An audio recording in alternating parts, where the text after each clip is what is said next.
इस बार सबसे पहले अपन हिस्ट्री का टॉपिक लिया था, उसके बाद में सिविक्स का लिया और उसके बाद में जो आज हमारा टॉपिक है वो इकोनॉमिक्स से रहेगा।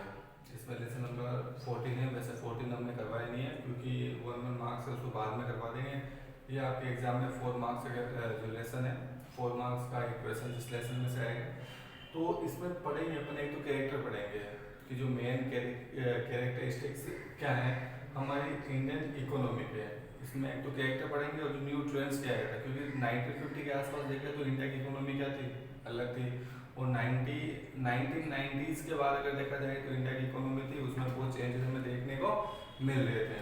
तो सबसे पहले देख लेते भाई इकोनॉमी क्या है। इकोनॉमी के बारे में ध्यान होना चाहिए आपको। तो यहाँ दे रखा है economy. An economy is an area of production, distribution and trade. यानी इकोनॉमी होती है एक ऐसा एरिया होता है जिसके अंदर प्रोडक्शन भी किया जाता है, जिसके अंदर डिस्ट्रीब्यूशन भी होता है और जिसके अंदर ट्रेड भी होता है। आगे लिखा हुआ है as well as consumption of goods and services. इसके अलावा जो सर्विसेज या गुड्स होते हैं उनका कंजम्पशन होता है, वो भी क्या होता है इकोनॉमी के अंदर आता है। बाय द डिफरेंट सेक्टर, वो अलग अलग सेक्टर अलग अलग एजेंट है, उसका कोई मैटर नहीं करता। तो इकोनॉमी एक ऐसा एरिया होता है जहाँ पर प्रोडक्शन किया जाता है, प्रोडक्शन वाला एरिया, डिस्ट्रीब्यूशन, साथ में ट्रेड, एज वेल एज जो सर्विस और गुड्स होती है उनका कंजम्पशन होता है डिफरेंट एजेंट के थ्रू। वो सारी चीजें किसमें आती है, इकोनॉमी के अंदर आती है। यानी हम कितना प्रोडक्शन कर रहे हैं वो भी इकोनॉमी में काउंट होगा, हम कितना डिस्ट्रीब्यूशन कितना काम कहाँ पर है वो भी इकोनॉमी में आएगा, कितना ट्रेड हमारा है वो भी इकोनॉमी में आएगा, उससे हमारी इकोनॉमी अफेक्टेड होगी। इसके अलावा कौन से सर्विस और गुड्स होते हैं जिनका अपन कंजम्पशन कितना कर रहे हैं, कितना बाहर से सेल करना इंपोर्ट करना पड़ रहा है, कितना हम एक्सपोर्ट कर रहे हैं, वो सारी चीजें क्या होती है इकोनॉमी के अंदर आती है। इकोनॉमी सर्विस से क्या होती है अफेक्टेड भी होती है। तो ये इकोनॉमी हो गया। इसके बाद इस लेसन में थोड़ा पढ़ने से पहले थोड़ा इसका बेसिक इंट्रोडक्शन ले लेते हैं कि इकोनॉमी के बारे में। तो बताया जा रहा है 1947 से पहले इंडिया था एक कॉलोनियल एम्पायर था, यानी इंडिया एक फ्रीडम कंट्री नहीं थी, जैसा कि अपन अभी देख सकते हैं। तो ब्रिटिशर्स जब यहाँ पर अराइवल हुए थे उससे पहले की जो हमारी कंडीशन बहुत अच्छी थी वर्ल्ड के अंदर। हमारे यहाँ पर जो इकोनॉमी थी वो अच्छी क्वालिटी की थी, यहाँ पर प्रॉस्पेरिटी ज़्यादा देखने को मिलती थी, ट्रेड इंडस्ट्रीज बहुत ज़्यादा यहाँ पर डेवलपमेंट देखने को मिलता था। लेकिन बताया जा रहा है जब ब्रिटिशर्स यहाँ पर आए तो ईस्ट इंडिया कंपनी के थ्रू बताया जा रहा है हमारे यहाँ पर मतलब 1950 के बाद की बता रहा हूँ मैं, 19 यानी फ्रीडम के बाद कह सकते हो, इंडिपेंडेंस के टाइम कह सकते हो, जो हमारी इकोनॉमी की कंडीशन जो बहुत मिजरेबल देखने को मिल रही थी, बहुत ही ज़्यादा खराब हो चुकी थी। उसका जो मेन रीज़न ये मानते हैं ब्रिटिशर्स को कि जो ब्रिटिशर्स आए थे उन्होंने यहाँ पर सिग्निफिकेंट डैमेज किए थे, चाहे इंडिया की इंडस्ट्री को, चाहे एग्रीकल्चर हो, चाहे आपका ट्रेड हो, हर किसी चीज़ को उन्होंने पूरी तरीके से डैमेज कर दिया था। और जिसकी वजह से जो हमारी फ्रीडम के बाद में, इंडिपेंडेंस के बाद में जो हमारी इकोनॉमी थी उसकी कंडीशन बहुत ही ज़्यादा मिजरेबल हमें देखने को मिलती है।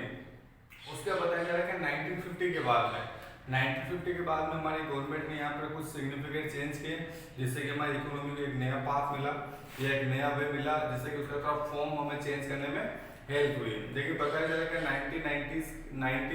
1990s के आसपास हमारी इकोनॉमी की वापस जो कंडीशन थी खराब हो चुकी थी, वापस कंडीशन जो बिल्कुल कह सकते हैं बेकार हो चुकी थी, बहुत ही ज़्यादा कंडीशन खराब हो गई थी। यानी इंडिया की इकोनॉमी इतनी खराब हो चुकी थी कि हमारे पास सिर्फ जो जितना हम डेट लेते हैं, आपको पता होगा जैसे गवर्नमेंट जैसे कि मान लो अलग अलग लोन्स देती है, तो मैं जैसे इंडिया गवर्नमेंट उन्होंने दूसरी कंट्री से या IMF इंटरनेशनल मॉनेटरी फंड या फिर वर्ल्ड बैंक होता है, इससे काफ़ी लोन ले रखा था उस समय। तो जब इतनी कंडीशन थी कि 7 डेज तक हम अपने आप को सर्वाइव कर सकते थे, 7 डेज के बाद में हमारे पास 1 रुपया नहीं बचता, ऐसी कंडीशन इंडिया की हो चुकी थी। तो बताया जा रहा है जब इंडिया ने जब डेट के लिए लोन लेने के लिए वर्ल्ड बैंक से बात की तो उन्होंने इस चीज़ से मना कर दिया था कि भाई आपको लोन नहीं मिलेगा, कि लोन अगर मिलेगा तब मिलेगा जब आप अपनी इकोनॉमी में क्या करोगे, चेंजेस करोगे। आपकी इकोनॉमी को चेंजेस देखने को मिलते हैं तो हम क्या करेंगे, आपको लोन प्रोवाइड करवाएंगे। इसी कंडीशन को देखते हुए 1991 के अंदर बताया जा रहा है कि हमारे इंडिया के अंदर नए नए चेंजेस देखने को मिले, जैसे कि आप लिबरलाइजेशन पढ़ोगे, आप प्राइवेटाइजेशन पढ़ोगे, ग्लोबलाइजेशन पढ़ोगे, सारे रिफॉर्म्स हमारी इंडियन इकोनॉमी में किए गए थे, जिसकी वजह से इकोनॉमी थोड़ी एक डेवलपिंग पाथ पे आई थी हमारे, ठीक है ना। तो उसके बाद बताते हैं अभी प्रेजेंटली कंडीशन क्या है। प्रेजेंटली कंडीशन देखा जाए तो हमारी इंडियन इकोनॉमी में कुछ मिक्स्ड इंडिकेशन देखने को मिलते हैं, यानी अलग, यानी हमारी जो इकोनॉमी होती है वो बैकवर्ड कह सकते हो। हमारी जो प्रेजेंट इकोनॉमी है तो वो आपके अंडर डेवलप्ड या फिर बैकवर्ड, या तो हमारे भाई अभी हमारी इकोनॉमी के अंदर को दो इंडिकेशन मिलते हैं, या तो मिलते हैं अंडर डेवलप, बैकवर्ड भी कह सकते हो उसे, या फिर अपन कह सकते हैं डेवलपिंग फॉर्म। एक ये और ये दो तरह की इकोनॉमी हमारी, ये दो तरह की जो इकोनॉमी के जो कह सकते हैं जो इंडिकेशंस है, इसके जो फीचर्स है वो हमारी इंडियन इकोनॉमी में देखने को मिलते हैं। यानी इसको अपन अंडर डेवलप, बैकवर्ड भी कह सकते हैं इंडियन इकोनॉमी को, और साथ में इसके डेवलपिंग नेचर भी इसको हम कह सकते हैं। इसके बारे में आगे डिस्कस करेंगे क्यों हम इसको बैकवर्ड, अंडर डेवलप कह सकते हैं, क्या ऐसे रीजंस है, क्या ऐसी चीजें हैं, या इसको डेवलपिंग फॉर्म में भी अपन कैसे कह सकते हैं, उसके बारे में चैप्टर में हम आगे पढ़ेंगे। पहले सबसे पहले इनका कुछ बेसिक जो चीजें हैं जो आगे काम आएंगे उसके बारे में पढ़ लेते हैं अपन। तो इकोनॉमी की डेफिनेशन में आपको बताई थी कि इकोनॉमी होते हैं, इकोनॉमी एक वो एरिया होती है जहाँ पर प्रोडक्शन, डिस्ट्रीब्यूशन, ट्रेड, इसके साथ साथ में सर्विस और गुड का कंजम्पशन अलग अलग जो डिफरेंट एजेंट के थ्रू किया जाता है, वो सारी चीजें होती है वो इकोनॉमी के अंदर आती है। इसके साथ साथ पर कैपिटा इनकम होते हैं एक अच्छा मेजरमेंट है, जिससे क्या होते हैं हम अलग अलग कंट्रीज के जो स्टेट के बारे में, कंट्रीज की अलग अलग इकोनॉमी के बारे में पता कर सकते हैं, और इसको कैलकुलेट करने के लिए, पर कैपिटा इनकम निकालने के लिए बताया जा रहा है। यानी अगर आपको किसी कंट्री की पर कैपिटा इनकम निकालनी तो उसके लिए फॉर्मूला है यहाँ पर कैपिटा इनकम, इसके लिए फॉर्मूला रहेगा आपके पास। तो ऊपर तो रहेगी आपके total income of country, divide करेंगे इसे टोटल पॉपुलेशन ऑफ कंट्री। आप शॉर्ट में ले सकते हो, इसको ऊपर आ जाएगा इनकम आ जाएगा, टोटल इनकम कोई कंट्री में कितना इनकम जनरेट हो रहा है वो ऊपर आ जाएगा, नीचे आ जाएगा टोटल पॉपुलेशन। पॉपुलेशन में सब लोग आएंगे ना, उसके अंदर पर्टिकुलर नहीं कि जो वर्क फोर्स से आएगी, सब लोग आएंगे वो इस कैटेगरीज के अंदर आते हैं। इन पर कैपिटा इनकम निकालेंगे, ऊपर इनकम आ जाएगा, नीचे क्या आ जाएगा पॉपुलेशन आ जाएगा। इससे क्या करते हैं कुछ पर कैपिटा इनकम को निकाल सकते हैं। इसके बाद रहेगा लाइफ एक्सपेक्टेंसी एट बर्थ, कि जैसे कि अलग अलग जो कंट्रीज होती है उनका अलग अलग सिस्टम होता है, कि जैसे जन्म होता है तो जन्म होते ही मतलब बताया जाए जो हमारे पास डेटाज होते हैं, कि जैसे हमारे पास लास्ट जैसे 50 इयर्स का निकाले तो मैक्सिमम इंसान कितनी उसकी लाइफ सर्किल है, कितना वो जी रहा है, कितने ईयर के बाद उसकी डेथ हो रही है, ये सारे डेटाज होते हैं। वो डेटाज के बेस पर ही कुछ स्टेटिस्टिकल मेजरमेंट होते हैं, जिससे क्या होता है कि एवरेज निकाला जाता है, कि जैसे कि एक पर्सन है वो 75 ईयर्स में डेथ हुआ, किसी की 80 हुई, किसी का 90 हुआ, कोई 60 हुआ, तो सबको प्लस करके वहाँ पर जो 4% लिया तो 4 से उसको डिवाइड करेंगे तो हमारे पास में एवरेज एज आ जाती है। तो बताया जाता है कि एक जो न्यूली बॉर्न बेबी होता है, किसी का जन्म होता है, तो जन्म के से हम बताया जाता है कि तो हमारे पास में स्टेटिस्टिकल मेजरमेंट्स होते हैं, जिससे क्या होता है पता लगाया जाता है कि इस पर्सन की जो लाइफ एक्सपेक्टेंसी कितनी है, कितना साल जिएगा, कितनी ईयर के बाद इसकी डेथ हो सकती है, वो साल निकाल जाते हैं, तो वो लाइफ एक्सपेक्टेंसी एट बर्थ की कैटेगरीज में आ जाएगा। और इंडिया में इसमें बहुत कम आपको पढ़ोगे आप आगे, इंडिया के अंदर 68 ईयर्स है, जो बहुत कम है मेरे हिसाब से। अगला तरीका है डेमोग्राफी एंड सेंसस। डेमोग्राफी और सेंसस के बारे में आप जानते होंगे, सेंसस 10 ईयर्स के बाद में होती है, आपको पता है, जिसके अंदर पॉपुलेशन को काउंट किया जाता है, कितनी पॉपुलेशन इंक्रीज हुआ, कितना मतलब लिटरेसी कितना इंक्रीज हुआ, जेंडर रेशोस क्या है, या फिर पोवर्टी कितना रहा, इनकम कितना इंक्रीज हो रहा है, पर जो भी चीजें होती है, जो भी ह्यूमन पॉपुलेशन के बारे में, यानी साइंटिफिक एक तरह के आपके पास में साइंटिफिक और स्टेटिस्टिकल जो स्टडी होती है, यानी एक तो साइंटिफिक तरीके से, सिस्टमेटिक तरीके से, और स्टेटिस्टिकल कह सकते हो डेटा के साथ में कि लास्ट ईयर कितना था, कितना इंक्रीज हुआ, ये से दोनों चीजें किस पे अप्लाई की जाती है, ह्यूमन पॉपुलेशन के ऊपर। इन दोनों चीजों से ह्यूमन पॉपुलेशन की स्टडी की जाती है, जिससे को अपन सेंसस या डेमोग्राफी कहते हैं। अगला तरीका है हिडन अनएम्प्लॉयमेंट, इसका जो डिस्कस हम अगले चैप्टर में करेंगे, जिसमें अपन चैलेंज ऑफ इंडियन इकोनॉमी की कौन कौन चैलेंज है उसमें इसका दे रखा है। तो हिडन एम्प्लॉयमेंट क्या, अनएम्प्लॉयमेंट क्या होती है। हिडन का मतलब समझ जाओगे आप, जो हाइड है, छुपी हुई है, दिख नहीं रही है ना। तो यहाँ हिडन एम्प्लॉयमेंट का मतलब होता है कि कोई भी पर्सन होता है, अ पर्सन सीम्स यानी ए पर्सन सीम्स एंड दिखाई देता है वर्किंग, काम करता हुआ, कि लग रहा है कि वो काम कर रहा है, लेकिन उसका जो कंट्रीब्यूशन है, बस इस कंट्रीब्यूशन इन प्रोडक्शन उसका कंट्रीब्यूशन है वो क्या दे रखा है, वेरी लो, बहुत ही कम ले रखा है, ठीक है ना। यहाँ पे कह सकते हो ऑलमोस्ट आप जीरो कह सकते हो। इस कैटेगरी इसको अपन क्या कहते हैं, हिडन अनएम्प्लॉयमेंट। और ये सारा एग्जांपल हमें एग्रीकल्चर में देखने को मिल जाता है। एग्रीकल्चर सपोज करो जैसे एक फील्ड है, एक फील्ड के अंदर मान लो घर के 5 मेंबर्स काम करते हैं, ठीक है ना। इस आपको पता है कि जैसे कि दादा दादी काम कर रहे, बाय द वे ग्रैंडफादर काम कर रहे हैं, उसमें मदर भी काम कर रही है, फादर काम, 4 पर्सन है जो रेगुलरली काम कर रहे हैं, ठीक है ना। अब उसमें एक जो कह सकते हैं एक जो लड़का भी है जिसकी एज 12 ईयर्स की है, वो भी उसमें जा रहा है। उसके 2 बच्चे हैं जिनकी एज एक ही 10 एक ही 5, वो भी जा रहा है। या कोई पर्सन ऐसे जा रहा है जो टाइम पास कर रहा है। आप देखो 4 पर्सन है वो तो रेगुलरली काम कर रहे हैं, जो 4 पर्सन है इसमें जो 5 में से जो 4 है वो तो रेगुलरली कंटिन्यू काम कर रहे हैं, हार्ड वर्क कर रहे हैं। और उसमें से जो 3% है बाय द वे यहाँ पर ऐड कर लेते हैं बच्चों समेत। तो इसमें जो बाकी जो बच्चे 4% से वो क्या करते हैं, कभी काम कर रहे हैं कभी नहीं कर रहे हैं, ठीक है ना। कभी 2 मिनट में काम करे वापस घर जा रहे हैं। कहने का मतलब अगर ये काम करते हैं तो भी प्रोडक्शन उतना ही होगा, ठीक है ना, जितना ये काम नहीं करते हैं। यदि इन्होंने काम किया तो भी प्रोडक्शन मान लो 100 क्विंटल अपने पास में, 100 क्विंटल अपने पास में क्या हुआ, वीट का प्रोडक्शन हुआ इन 8 में काम करने पर। अगर ये 4 नहीं करते, ये 4 ही करते तो 100 क्विंटल होता है। तो इसका मतलब क्या है कि ये ऐसे पर्सन है जो वर्क करते हुए दिखाई दे रहे हैं, लेकिन प्रोडक्शन में इनका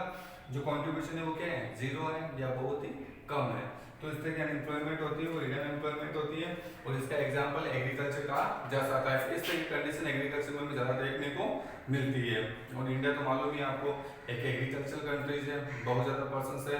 ऑलमोस्ट 50% के आसपास जो लोग हैं वो किस पर डिपेंडेंसी शो करते हैं, एग्रीकल्चर पर डिपेंडेंसी शो करते हैं। तो इस तरह की अनएम्प्लॉयमेंट आगे हम इसके बाद डिस्कस करेंगे जो इंडिया के अंदर देखी जा सकती है। इसके बाद हमारा जो अगला टॉपिक वो रीड करने के लिए होगा वो इंडियन इकोनॉमी के बारे में, कि भाई इंडियन इकोनॉमी को आप किस तरीके से मेजरमेंट कर सकते हो, किस तरह से कह सकते हैं, उसके बारे में हम रीड करेंगे आगे।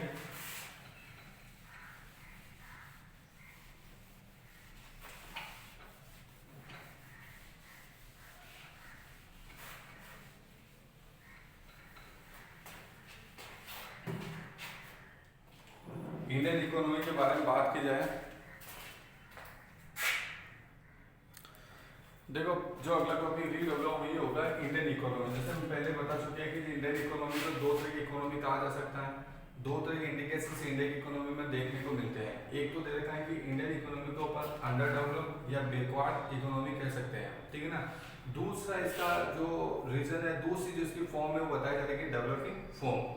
तो पहले हम इंडियन इकोनॉमी को डिस्क्राइब करेंगे कि भाई इंडियन इकोनॉमी का फॉर्म है वो अंडर डेवलप्ड इकोनॉमी में है। तो उसके लिए हम पढ़ेंगे कि इंडिया की इकोनॉमी अभी भी अंडर डेवलप्ड है या अभी भी बहुत बैकवर्ड है। तो इसके बारे में जो रीजन जैसे क्या क्या रीजन है हमारे पास उसके बारे में हम इसमें डिस्कस करेंगे। तो सबसे पहला दे रखा है आपके पास में low per capita income. Per capita income हमने पहले ही बता दिया। तो क्या होता है पर कैपिटा, जैसे मान लो हमारे जो पूरी कंट्री के अंदर जो टोटल जो इनकम है एज्यूम कर देते हैं कि जैसे कि अगर मान लो किसी भी पर्टिकुलर विलेज की निकाल देते अपना पर्टिकुलर, तो उसकी इनकम है 10,000 टोटल, और वहाँ पॉपुलेशन है सपोज कर लो 100, या मान लो उसकी पॉपुलेशन है वहाँ पर 200 पर्सन वहाँ पर रहते हैं, 10,000 कमा रहे हो, ठीक है ना। अब इसको अगर आप नेक्स्ट ये निकालेंगे, ये पॉपुलेशन है, ये टोटल वो क्या है, ये टोटल आपके पास इनकम है। तो 00 से 00 कैंसिल हो गया, 2 से जाएगा ये 5 टाइम और 0। तो यहाँ पर इसका मतलब क्या रहेगा, वहाँ पर पर पर्सन कितने रुपीज जो अर्न कर रहे हैं 50 रुपीज, यानी पर कैंडिडेट है वो आपके 50 रुपीज यहाँ से कमा रहा है। तो इस वजह से ये कैपिटल इनकम निकालते हैं। अब एक दिन में एक इंसान अगर 50 रुपीज कमाएगा तो बहुत ही कम है। तो ये क्या हो जाएगा, लो पर कैपिटा इनकम बताया जा रखा है कि अगर मान लो किसी भी अगर कंट्री होती है, किसी भी कंट्री की अगर लो अगर पर कैपिटा इनकम होती है तो वो क्या है, क्या चीज शो कर रही है, वो इंडिकेशन है किसका, बैकवर्डनेस का, ठीक है ना। अगर किसी कंट्री की अगर लो पर कैपिटा इनकम होती है तो वो सिंबल होता है कि वहाँ की जो कंट्री होती है, वहाँ कंट्री की इकोनॉमी होती है वो कैसी है, बैकवर्डनेस इकोनॉमी की कैटेगरीज में आती है। और जो आपके वर्ल्ड बैंक रिपोर्ट है जो 2015 में कही गई थी, वर्ल्ड बैंक रिपोर्ट इन 2015, इसमें बताया गया है कि इंडिया के जो पर पर्सन की जो आप कह सकते हैं इंडिया की जो पर पर्सन की जो या इंडिया की पर कैपिटा इनकम है वो $1590 अमेरिकन डॉलर का ही जा रही है, ठीक है ना। यूएस डॉलर कह सकते हो इसको,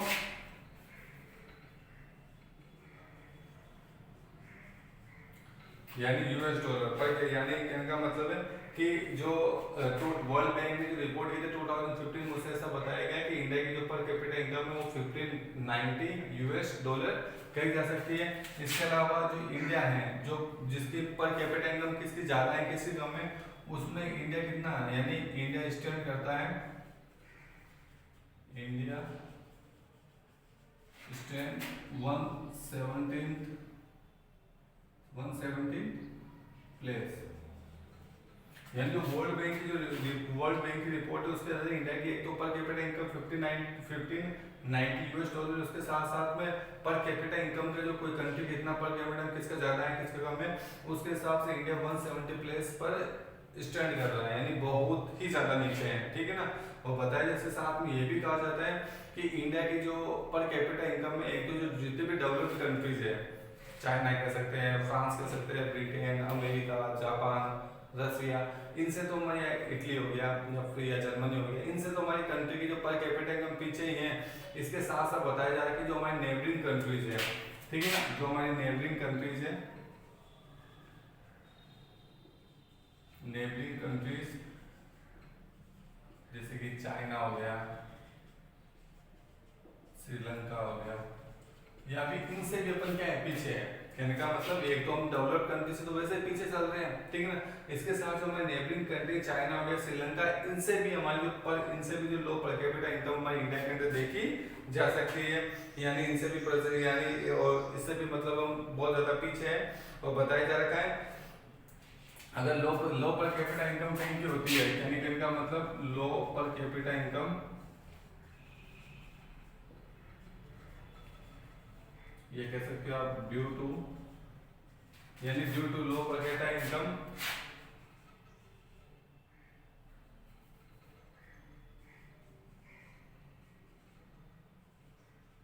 यानी कि living style is also low, यानी कि इनका मतलब अगर हमारे पर कैपिटा इनकम क्या है लो है, तो इससे हमारा जो लिविंग स्टाइल होता है वो भी क्या होता है लो माना जाता है। कि अगर आपके पास में पैसे ही कम आ रहे हैं तो ना आपको अच्छा एजुकेशन मिल सकता है, ना आपको अच्छी हेल्थ मिल सकती है, ना आप प्रॉपरली अपना स्टैंडर्ड होता है उसको राइज नहीं कर सकते हैं। तो यही रीजन इंडिया में जो पोवर्टी इंक्रीज होने का, क्योंकि हमारे यहाँ पर एक ऑलरेडी लो पर कैपिटा इनकम देखी जाती है, ठीक है ना। तो ये एक लो पर कैपिटा इनकम है, इससे अपन कह सकते हैं कि भाई इंडिया की जो इकोनॉमी है वो कौन सी अंडर डेवलप्ड इकोनॉमी है, ऐसा अपन कह सकते हैं। इस जो अपने पास में फर्स्ट कंक्लूजन के बेस पर अगर देखें low standard of life, second number point है लो स्टैंडर्ड ऑफ लाइफ, यानी कहने का मतलब होता है किसी पर्टिकुलर कंट्री के अगर मान लो जो अगर सपोज कर लो अगर किसी कंट्री का अगर लो पर कैपिटा इनकम होगा तो वहाँ का स्टैंडर्ड होता है लोगों का वो भी क्या होता है लो माना जाता है। अब इसमें बताएं लो स्टैंडर्ड का मतलब क्या है, कैसे अपन किसका स्टैंडर्ड मेजरमेंट कर सकते हैं, कि कैसे कह सकते हैं उसका स्टैंडर्ड क्या होता है लो हो सकता है। तो उसमें दो चीजें आती हैं, दो फैक्टर्स है, एक तो एजुकेशन एंड हेल्थ। ये क्या है indicator,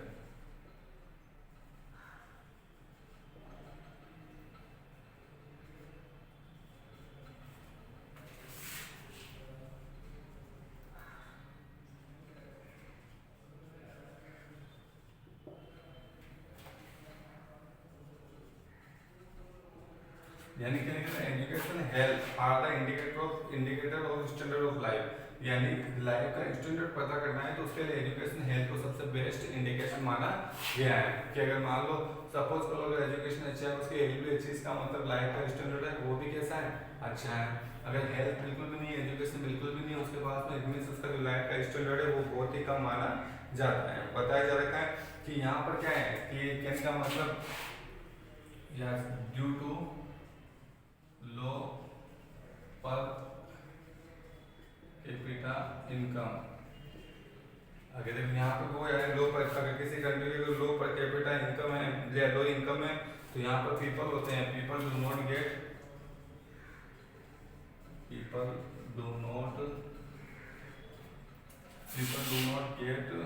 people do not able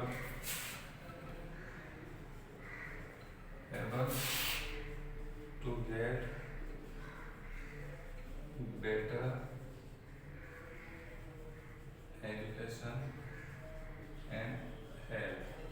अगर यहाँ पर लो इनकम है या लो पर कैपिटा इनकम में डालो, आप लो इनकम में डाल दो। अगर किसी पर्टिकुलर पर्सन की इनकम अगर लो मानी जा रही है तो लो होने से क्या होगा, उनको ना तो बेटर एजुकेशन मिल सकता है, ना वो बेटर हेल्थ को अचीव कर सकते हैं। अब जब आपके पास में एक तो पहली चीज इनकम आपके पास में लो चल रही है, इसके साथ इनकम लो चलेगी तो यहाँ क्या होगा, कोई भी पर्सन होता है वो सबसे पहले अपना जो इनकम होती है उसका यूज वो सबसे पहले कैसे खाने पीने के लिए करेगा। अब ऑलरेडी लो चल रही है तो सिर्फ उस इनकम में वो सिर्फ सर्वाइव कर सकता है, ठीक है ना, वो अपनी लाइफ आगे चला सकता है। जो बेटरनेस की बात हो रही है वो उसको नहीं मिल सकती। इसी वजह से काफी ज्यादा पर्सन है जिनकी लो इनकम है वो ना तो बेटर एजुकेशन गेन कर सकते हैं और ना ही आपके यहाँ पर बेटर जो कह सकते हैं कि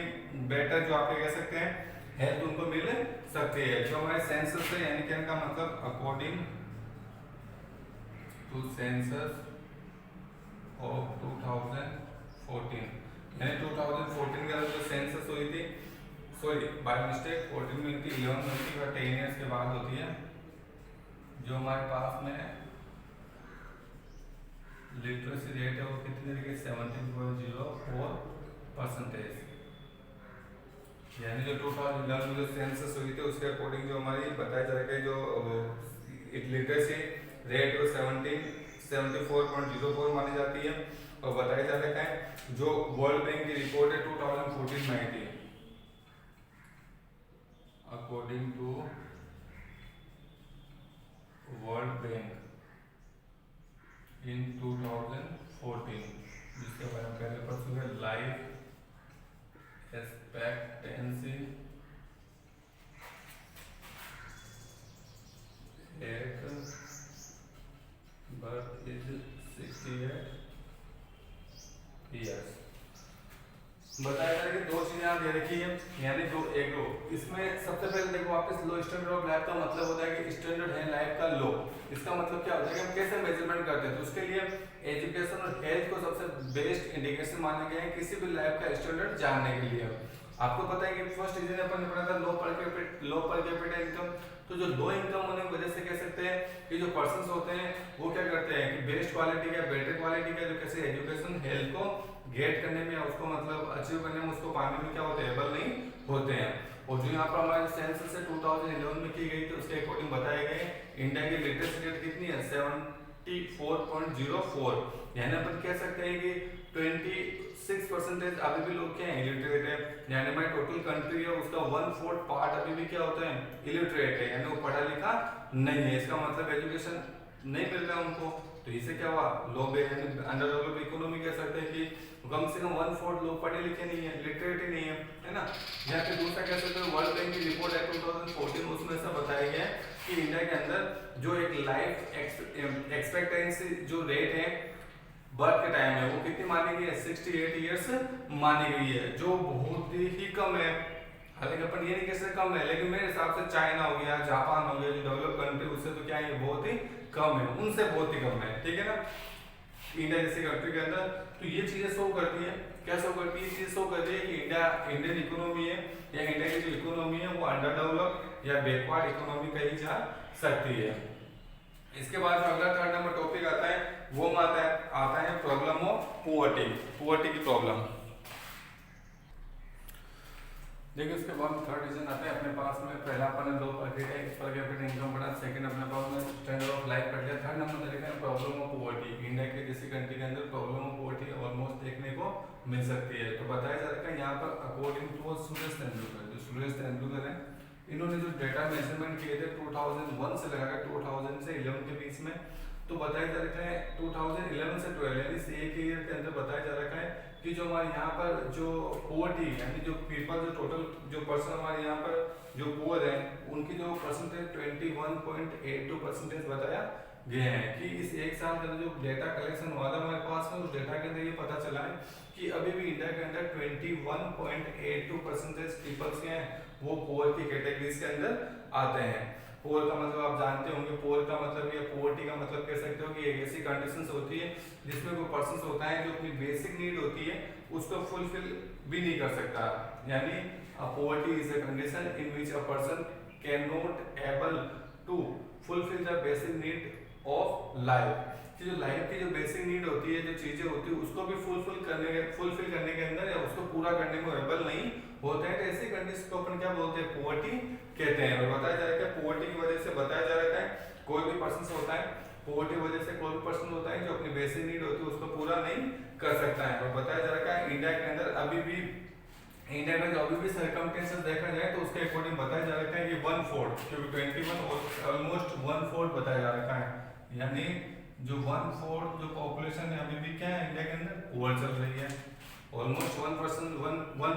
जो पॉपुलेशन इंडिया की पुअर चल रही है। और बताया जा रहा है कि पोवर्टी की वजह से, इस तरह के सर्कमस्टेंस की वजह से, यानी कोई भी कंट्री होती है वो बैकवर्ड की जो कंडीशंस होते हैं उससे बाहर नहीं निकल सकती है, क्योंकि एक साल में ये 21.82 है,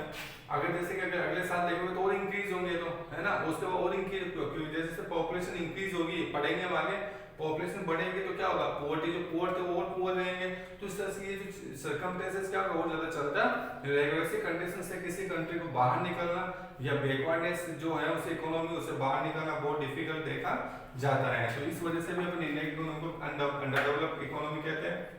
अगला फोर्थ दे रखा है एक्सेसिव डिपेंडेंस ऑन एग्रीकल्चर, यानी एक्सेसिव डिपेंडेंस है किस पर, एग्रीकल्चर पर। आपको मालूम है इंडियन इकोनॉमी को एग्रीकल्चर इकोनॉमी भी कहा जाता था पहले के टाइमिंग में, इंडिपेंडेंस के टाइमिंग में, क्योंकि ज्यादा का जो पॉपुलेशन है बताया जा रहा है कि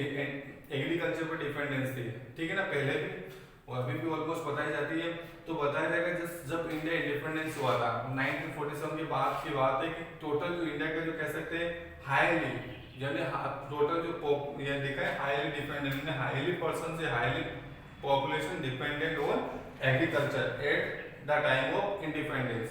इनका मतलब जो हमारी पॉपुलेशन का जो हाईली पार्ट है, वर्कफोर्स का जो हाईली पार्ट है वो एग्रीकल्चर पर डिपेंडेंट था, कब, at the time of independence, जब हमें फ्रीडम मिली थी। और हाईली पार्ट का मतलब बताया जाता है ऑलमोस्ट 72% पॉपुलेशन, कि हमारी कंट्री की जो वर्क फोर्स से जो काम कर रही है उसका 72% जो पॉपुलेशन है वो सिर्फ क्या कर रही है, एग्रीकल्चर कर रही है या उससे अलाइड एक्टिविटीज कर रही है, ठीक है ना, जैसे कि एनिमल हस्बेंड्री हो गया, फिशिंग का काम हो गया, जो उससे रिलेटेड एक्टिविटीज होती है। और बताया जाए आज भी, इवन टुडे आज भी 49 population engage in agriculture and it's allied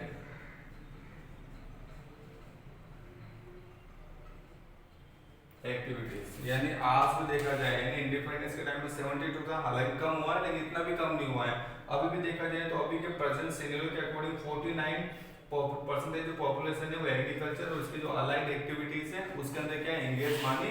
जाती है। तो ये सारे सर्कमस्टेंसेस एक्सेसिव डिपेंडेंस की इसी वजह से बताया जा रखा है कि जो हमारा एक्सेसिव डिपेंडेंस है एग्रीकल्चर के ऊपर या इसके अलाइड एक्टिविटीज पर, ये एक मेन रीजन बताया जाता है हमारी इकोनॉमी का अंडर डेवलप या बैकवर्ड इकोनॉमी कहने के लिए, कि हमारे इंडिया की इकोनॉमी को अंडर डेवलप बैकवर्ड कहते हैं, तो उसका जो मेन रीजन एक्सेसिव डिपेंडेंसी और एग्रीकल्चर भी माना जाता है। अगला पढ़ेंगे पॉपुलेशन ग्रोथ। अब तो पॉपुलेशन ग्रोथ रेट में क्या है, तो बताया जा रखा है कि जो हमारे जो डेटाज है उसके अकॉर्डिंग बताया जा रखा है जो हमारे इंडिया की जो पॉपुलेशन ग्रोथ रेट थी, यानी जो हमारे 2001 से 2000 में बताया था सेंसस होती है 10 इयर्स के बाद होती है, तो 2001 से लगा के 11 के बीच में 10 इयर्स का गैप है, इसके अंदर जो हमारे इंडिया की जो पॉपुलेशन ग्रोथ रेट है वो बताया जा रहा है कि 17.64%, यानी हर 10 इयर्स में 17.64% जो पॉपुलेशन है वो क्या होती है, इंक्रीज हो जाती है। ये हमारे यहाँ पर ये जो बताया जा रहा है एनुअल जो इंक्रीमेंट है। अब बताया जा रहा है, अब अगर इस सर्कमस्टेंसेस को देखा जाए कि भैया ये जब क्या ज़्यादा है या कम है, तो मेरे हिसाब से तो बहुत ज़्यादा ही है, कि ऑलमोस्ट अगर 17 अगर तो देखा जाए तो 40 इयर्स में, ठीक है ना, जैसे 1 ईयर में 17, अगले ईयर में 34 हो गया, 51 हो गए, यानी कि इनका मतलब जो 30 साल के अंदर पॉपुलेशन होती है वो आधी क्या हो जितनी थी उसके आधी और इंक्रीज हो जाती है, जो बहुत ही ज़्यादा है। अगर बात करें अपन annual growth rate of population of India, यानी इंडिया की जो पॉपुलेशन उसकी एनुअल ग्रोथ रेट को देखा जाए तो वो इक्वल है टोटल पॉपुलेशन ऑफ ऑस्ट्रेलिया। जो ऑस्ट्रेलिया एक कंट्री है उसकी टोटल पॉपुलेशन है उतनी पॉपुलेशन हमारे यहाँ पर हर 10 ईयर्स के बाद में एनुअली हर साल क्या होती है इंक्रीज होती रहती है। तो ये सारे सरकम के एनुअल बताएं यहाँ पर है ना, एनुअली हर साल मतलब इतने लोग बढ़ जाते हैं, जितनी पॉपुलेशन कितनी है, जितनी पॉपुलेशन ऑस्ट्रेलिया की उतने यहाँ पर हमारे पास एनुअली क्या होते हैं लोग बढ़ते रहते हैं। तो ये क्या है पॉपुलेशन ग्रोथ रेट बहुत ही ज्यादा हाई है। बताया जाए कि इसके साथ साथ इंडिया में बर्थ रेट ये भी हाई है, mother death rate, child death rate ये भी हाई हमें देखने को मिलती है। तो सारी ऐसी चीजें होती है जो इंडिया की इकोनॉमी को क्या बताते हैं बैकवर्ड या अंडर डेवलप्ड इकोनॉमी मानते हैं।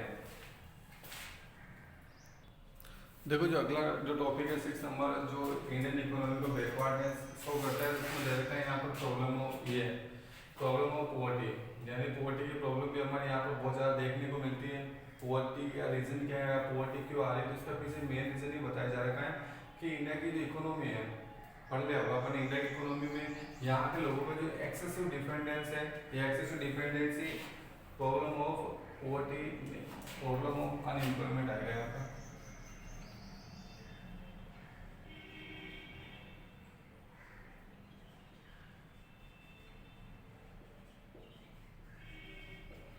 बताया जा रहा है ज्यादा एक्सेसिव डिपेंडेंसी हमारे यहाँ पे एग्रीकल्चर पे, यानी आपने पढ़ा होगा इंडिपेंडेंस हम 72 थे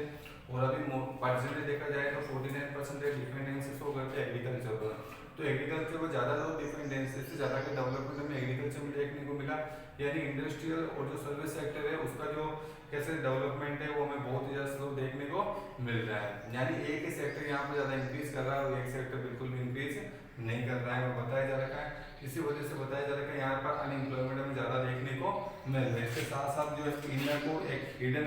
अनएम्प्लॉयमेंट को फेस बहुत ज़्यादा करना पड़ रहा है। पहले पढ़ चुके हिडन अनएम्प्लॉयमेंट का, भाई हिडन एम्प्लॉयमेंट कहाँ मिलेगी, एग्रीकल्चर में देखने को मिलेगी और इंडिया के जो ज़्यादा पर्सन है वो किस पर डिपेंडेंसी दिखाते हैं, डिपेंडेंसी एग्रीकल्चर पर। तो जब ज़्यादा लोग एग्रीकल्चर पर डिपेंडेंस है और एग्रीकल्चर में हिडन अनएम्प्लॉयमेंट देखने को मिलती है, इसका मतलब ये हिडन अनएम्प्लॉयमेंट या स्ट्रक्चरल अनएम्प्लॉयमेंट इंडिया के अंदर देखने को ज्यादा मिलती है और यही एक रीजन है किसका रिस्पॉन्सिबल फॉर इट, यानी एक रिस्पॉन्सिबल है इंडिया की इकोनॉमी को बैकवर्ड करने का। हिडन का पहले पढ़ चुके, हिडन का मतलब काम तो सब कर रहे हैं लेकिन कहने का मतलब उनका जो प्रोडक्शन के अंदर जो कंट्रीब्यूशन है वो सबका बराबर नहीं आ रहा है, किसी का 0 आ रहा है, किसी का 2 आ रहा है, किसी का ज्यादा आ रहा है। तो इसी वजह से भी देख तो काम नहीं है लेकिन एक्चुअल में प्रोडक्शन में उनका कंट्रीब्यूशन बिल्कुल भी नहीं आ रहा है।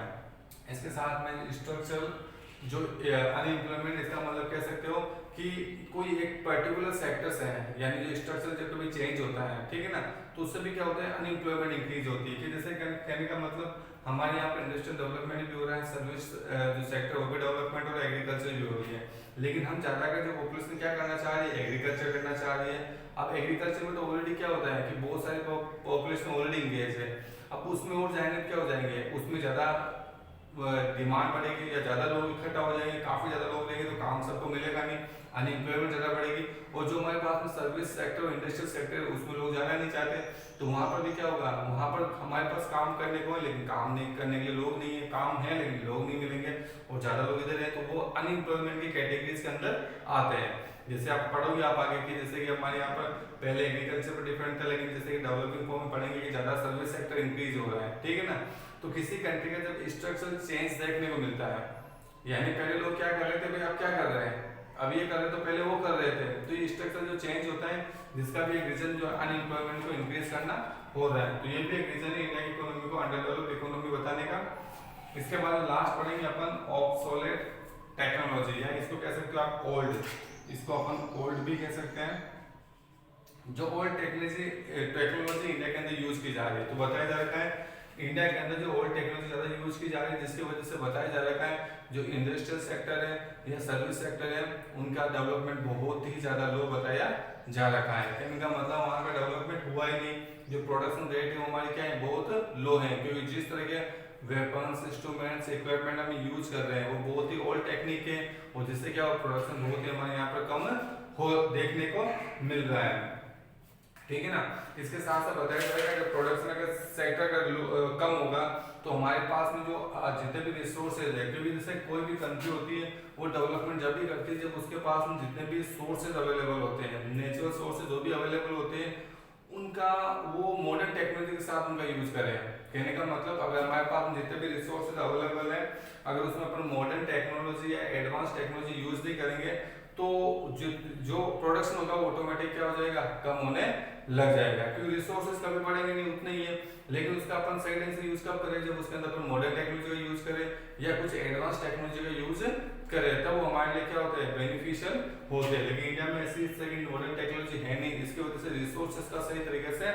यूटिलाइज नहीं किया जा रहा है। और लेक ऑफ मॉडर्न टेक्नोलॉजी, जो मॉडर्न टेक्नोलॉजी है उसकी लेक की वजह से एक रीजन मान जाता है इंडिया के अंदर स्लो डेवलपमेंट का। जब वो किसी भी सेक्टर में स्लो डेवलपमेंट हो रहा है, चाहे इंडस्ट्रियल में हो, चाहे एजुकेशन में हो, चाहे हेल्थ में हो, चाहे साइंस में हो, किसी भी कोई भी जो डिपार्टमेंट हो सकते हैं, उसमें मॉडर्न टेक्नोलॉजी का जब तक यूज नहीं होगा तब कह सकते हैं जो प्रोडक्शन होगा वो क्या होगा, हमेशा लो ही बना रहेगा। तो जो 7 अपन ने जो आज फैक्टर्स पढ़े हैं जो शो करते हैं हमारी इंडियन इकोनॉमी को एक अंडर डेवलप्ड इकोनॉमी, एक बैकवर्ड इकोनॉमी, यानी इन रीजन की वजह से अपन कह सकते हैं भाई इंडिया की इकोनॉमी एक अंडर डेवलप्ड इकोनॉमी कही जा सकती है। लेकिन बताया जाएगा 1990s के बाद 91 के आसपास बताया जाए कुछ रिफॉर्म्स किए गए थे, इकोनॉमिक रिफॉर्म्स, जिसकी वजह से इंडियन इकोनॉमी में बहुत ज्यादा चेंजेस हमें देखने को मिल रहा था। और उन्हीं चेंजेस के बेस पर अपन कह सकते हैं कि जो इंडिया की इकोनॉमी है वो एक डेवलपिंग नेचर वाली इकोनॉमी है, यानी हमारी बैकवर्ड थी, लेकिन अभी प्रेजेंटली कुछ टाइम से हम क्या कर रहे हैं, डेवलपिंग वाली जो कह सकते हैं कि नेचर के अंदर आ रहे हैं। यानी हम लगातार क्या कर रहे हैं, एफर्ट्स कर रहे हैं जैसे कि अपन डेवलप्ड हो सके या डेवलप्ड हो सकते हैं। ये सारे सर्कमस्टेंसेस हमारी इंडिया की इकोनॉमी में देखने को मिल सकते हैं। न्यू ट्रेंड, ये जो ट्रेंड देखें, new trend of Indian economy, इसमें पढ़ेंगे अपन ये वाले कि कैसे अपन इंडिया की इकोनॉमी को डेवलपिंग इकोनॉमी की कैटेगरी में ऐड कर सकते हैं। 4 मार्क्स के क्वेश्चन है तो इसमें मैंने टोटल आपको 7 करवाए, तो एटलीस्ट आपको कभी पूछ सकते हैं कि इंडिया की इकोनॉमी बैकवर्ड इकोनॉमी, इसके फेवर में कुछ स्टेटमेंट दीजिए। तो 4 मार्क्स है तो एटलीस्ट आपको 4 ऐसे रीजन तो आने ही चाहिए। Thank you.